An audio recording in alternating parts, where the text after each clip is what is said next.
Alasan keempat, tabungan darurat melindungi investasimu. Banyak orang mengira investasi itu berdiri sendiri, seolah cukup dibiarkan berjalan dan semuanya akan baik-baik saja. Padahal investasi sangat bergantung pada kondisi hidup pemiliknya. Ketika hidup aman, investasi bisa tenang. Tapi ketika hidup terguncang, investasi sering menjadi korban pertama.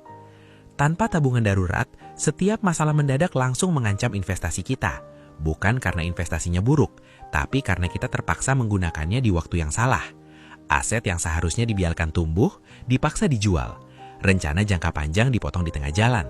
Dan yang paling menyakitkan, seringkali ini terjadi justru saat nilainya belum optimal. Tabungan darurat berfungsi sebagai perisai. Ia berdiri di antara masalah hidup dan investasi kita. Saat ada kejadian tak terduga, yang dipakai lebih dulu adalah bantalan ini, bukan aset masa depan.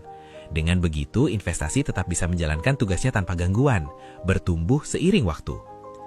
Perlindungan ini bukan hanya soal uang, tapi juga soal konsistensi.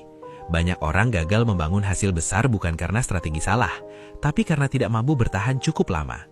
Investasi butuh waktu, dan waktu hanya bisa dibeli dengan stabilitas. Tabungan daruratlah yang menyediakan stabilitas itu.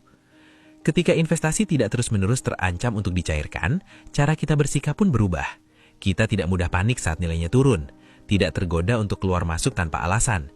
Kita memberi ruang bagi proses, bukan memaksanya sesuai emosi. Inilah alasan keempat yang sering luput disadari. Tabungan darurat bukan penghambat pertumbuhan, tapi penjaganya. Ia memastikan setiap rupiah yang kamu tanam punya kesempatan penuh untuk bekerja sebagaimana mestinya, tanpa harus dikorbankan hanya karena hidup tiba-tiba meminta sesuatu yang mendesak.